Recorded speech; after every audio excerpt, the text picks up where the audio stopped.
السلام علیکم۔ جیسے کہ ہم سب جانتے ہیں کہ عشرہ ذوالحجہ شروع ہو چکا ہے، اور یہ عشرہ جو ہے وہ اسلامک کیلنڈر کے اس مہینے میں آتا ہے جو حرمت والا مہینہ کہلاتا ہے۔ ذوالحجہ جو مہینہ ہے وہ حرمت والا مہینہ کہلاتا ہے۔ حرمت والا مہینہ وہ ہوتا ہے جس کی حرمت ہوتی ہے، جس میں جنگ و جدال، قتال، لڑائی وغیرہ سب سے ممانعت ہوتی ہے، اسے حرمت والا مہینہ کہا جاتا ہے۔ اور یہ مہینے 4 ہوتے ہیں: ذی القعدہ، ذی الحجہ، محرم اور رجب۔ تو 3 مہینے جو ہے یہ حرمت والے ہیں، ایک ساتھ آتے ہیں، اور رجب جو ہے اس کے بعد 2 مہینوں کے بعد آتا ہے۔ یہ مہینے حرمت والے کہلاتے ہیں۔ اس میں سے جو ذی الحجہ کا مہینہ ہے، ہم سب جانتے ہیں کہ اس میں ذی الحجہ کے مہینے میں حج بہت بڑی فرض جو ہے اس سے ہم ادا کرتے ہیں، جو حج کہلاتا ہے۔ حج کے لیے لوگ جاتے ہیں۔ اس کے علاوہ بھی اس میں بہت سارے کام ہوتے ہیں کرنے کے لیے۔ تو آئیے ہم آج دیکھتے ہیں کہ عشرہ ذوالحجہ کی، مطلب ذوالحجہ کے پہلے 10 دنوں کی کیا امپورٹنس ہے۔ نبی کریم صلی اللہ علیہ وسلم نے فرمایا کہ کسی بھی دن کیا ہوا عمل اللہ تعالیٰ کو ان 10 دنوں میں کیے گئے عمل سے زیادہ محبوب نہیں ہے۔ پھر انہوں نے یعنی صحابہ رضی اللہ نے فرمایا، یا اللہ کے رسول، جہاد فی سبیل اللہ بھی؟ تو آپ نے فرمایا ہاں، جہاد فی سبیل اللہ بھی، مگر وہ شخص جو اپنی جان و مال کے ساتھ نکلے اور کچھ واپس لے کر نہ آئے۔ تو ہم دیکھ سکتے ہیں کہ یہ اتنا زیادہ امپورٹنٹ ہے یہ 10 دن ذی الحجہ کے، کہ جہاد فی سبیل اللہ بھی اس میں افضلیت میں اس کے پیچھے ہے۔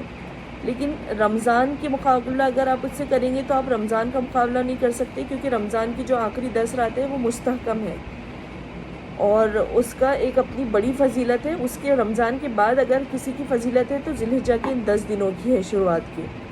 پھر دوسری حدیث میں آتا ہے مسند احمد کی، کوئی دن اللہ تعالیٰ کے ہاں ان 10 دنوں سے زیادہ عظمت والا نہیں ہے، اور نہ ہی کسی دن کا عمل اللہ تعالیٰ کو ان 10 دنوں کے عمل سے زیادہ محبوب ہے۔ بس تم ان 10 دنوں میں کثرت سے تحمید، تہلیل اور تکبیر کہا کرو۔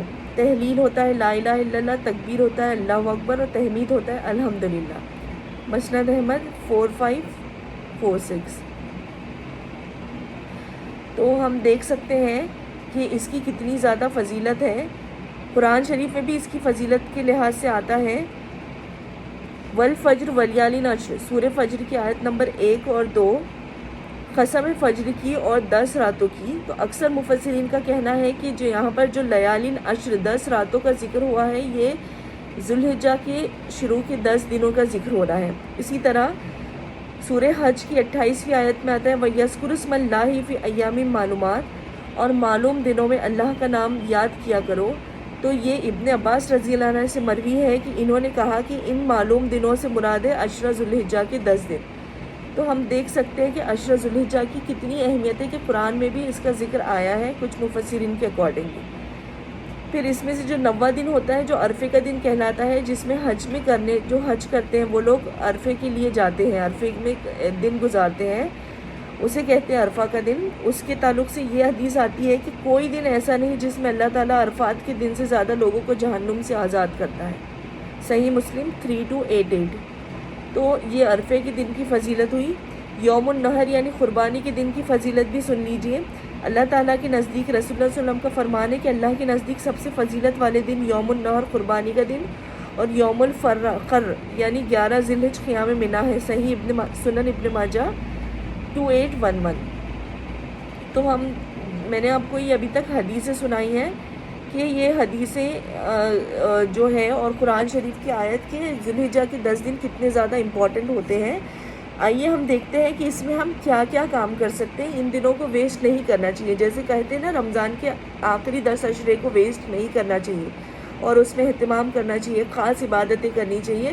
اسی طرح رمضان کے 10 دن کے علاوہ یہ 10 دن ہوتے ہیں، رمضان کی 10 راتیں امپورٹنٹ ہیں، اور یہ 10 دن امپورٹنٹ ہے، جنہیں ہمیں ویسٹ نہیں کرنا چاہیے، اور اس میں ہمیں دل لگا کر خوب ساری عبادتیں کرنی چاہیے، چاہے وہ نماز ہو، چاہے وہ روزہ ہو، چاہے وہ زکوٰۃ ہو، چاہے وہ حج ہو۔ دیکھیے 10 دن ایسے ہوتے ہیں جن میں یہ سارے 5 کام ہو جاتے ہیں۔ توحید تو ایک مسلمان کا بیسک ہے۔ اس کے علاوہ آپ اس میں نماز پڑھی جاتی ہے، اس میں روزہ بھی رکھا جاتا ہے، اس میں زکوٰۃ بھی دی جاتی ہے، اور اس میں حج بھی کیا جاتا ہے۔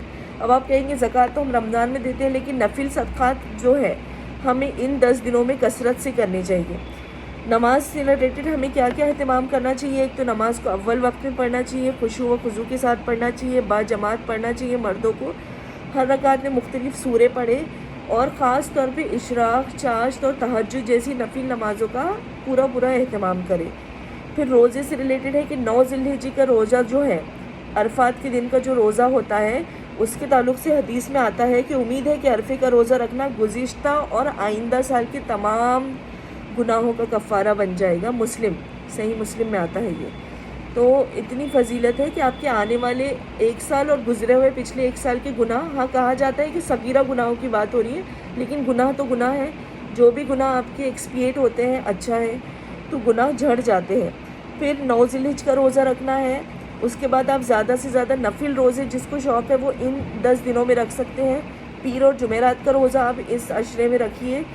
پھر اس کے بعد جو آپ کے رمضان میں جو قضا روزے ہوتے ہیں وہ بھی آپ ان دنوں میں رکھ سکتے ہیں، آپ اس کی نیت کر سکتے ہیں، آپ کو دوہرا ثواب ملے گا انشاءاللہ۔ قرآن مجید کی بکثرت تلاوت کیجیے، الگ الگ قاریوں کے قرآن پڑھنے کو سنیے، نئی صورتیں حفظ کیجیے، حفظ کی دہرائی کیجیے، قرآن مجید کا ترجمہ اور تفسیر پڑھنا نہ بھولیں، ان 10 دنوں میں بھی خاص طور پر دوسروں تک قرآن کا پیغام پہنچانا۔ پھر ذکر و اذکار اور دعائیں، تو آپ جو بھی دعا مانگنی چاہتے ہیں ان 10 دنوں میں مانگے۔ عرفات کے دن کی دعائیں کہا جاتا ہے کہ بہت قبولیت ہوتی ہے عرفے کے دن کی دعاؤں کی، تو جو بھی آپ کو اللہ سبحانہ و تعالیٰ سے مانگنا ہے، اپنی مغفرت ہے، دنیا کی چیزیں ہیں، آخرت کی چیزیں ہیں، آپ جو مانگنا چاہتی ہیں اللہ سے مانگے، اپنے الفاظ میں مانگے۔ تحلیل، تکبیر اور تحمید کا خاص طور پہ اہتمام کریں۔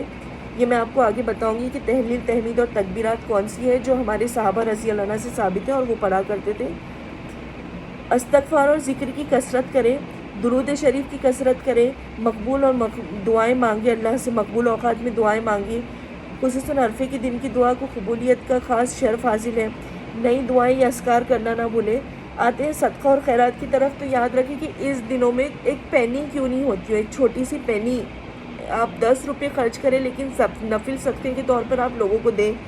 زائد ضرورت چیزیں صدقہ کریں، کوئی پسندیدہ چیز ہو تو اس کو صدقہ خیرات کریں، کیونکہ اللہ سبحانہ و تعالیٰ نے سورہ نساء میں فرمایا ہے کہ مال اور صدقہ وہ افضل ہے جو آپ کو محبت ہو، جس سے جو آپ کو من پسند ہو، اس چیز کا صدقہ اور خیرات کرنا سب سے زیادہ افضل ہے۔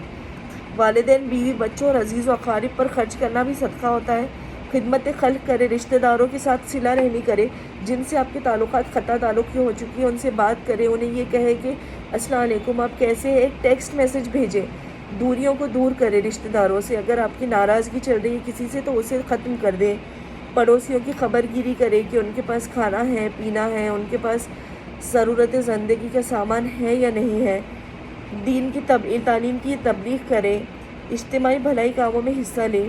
پھر اس کے بعد عید و قربانی تک تو ہم سب جانتے ہیں کہ 1 ذی الحجہ سے آپ ناخن کاٹ نہیں سکتے، بال کراشنا جن کے نام کی قربانی کرنی ان لوگوں نے عید کے دن کی سنتوں پر عمل کرے، نہانا ہے، خوشبو لگانا ہے، تکبیرات کا اہتمام کرنا ہے، عزیز و اقارب سے ملنا ہے۔ پھر خلوص والی نیت سے قربانی کرے اور قربانی کا گوشت خود بھی کھائیں اور دوسروں کو بھی کھلائیں۔ پھر اس کے علاوہ نیکی کا کوئی موقع ہاتھ سے جانے نہ دیں، بے مقصد کاموں میں اور بے مقصد باتوں میں یہ 10 دن ضائع نہ کریں پلیز۔ گناہوں سے بچیں، اچھی کتاب کا مطالعہ کریں، اور سب سے اچھی کتاب قرآن سے بڑھ کے کس چیز کا مطالعہ ہو سکتا ہے، سیرت کا مطالعہ کریں، سیرت ابراہیمی کا مطالعہ کریں۔ ہم سب جانتے ہیں کہ یہ جو قربانی ہے یہ سیرت ابراہیمی میں سے ہی ہمارے پاس آ رہی ہے۔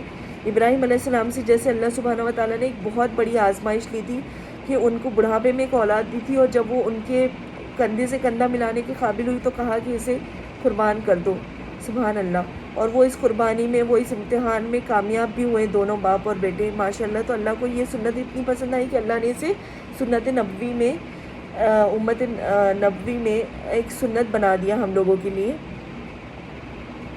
تو یہ سب کام آپ ذی الحجہ کے 10 دنوں میں کر سکتے ہیں۔ تکبیرات جو آپ ذی الحجہ میں پڑھ سکتے ہیں وہ یہ ہیں: اللہ اکبر، اللہ اکبر، اللہ اکبر، لا الہ الا اللہ، واللہ اکبر، اللہ اکبر، وللہ الحمد، اللہ اکبر کبیرہ، والحمد للہ کثیرہ، وسبحان اللہ بکرۃ و اصیلا۔ یہ 2 تکبیرات ہیں، یا جو بھی آپ تکبیر، تحمید، تحلیل آپ پڑھ سکتے ہیں۔ لا الہ الا اللہ تحلیل کو کہتے ہیں، تکبیر یعنی اللہ اکبر، تحمید یعنی الحمدللہ۔ تو اس کا ورد زیادہ سے زیادہ جاری و ساری رکھیں۔ جزاک اللہ خیرا کثیرا۔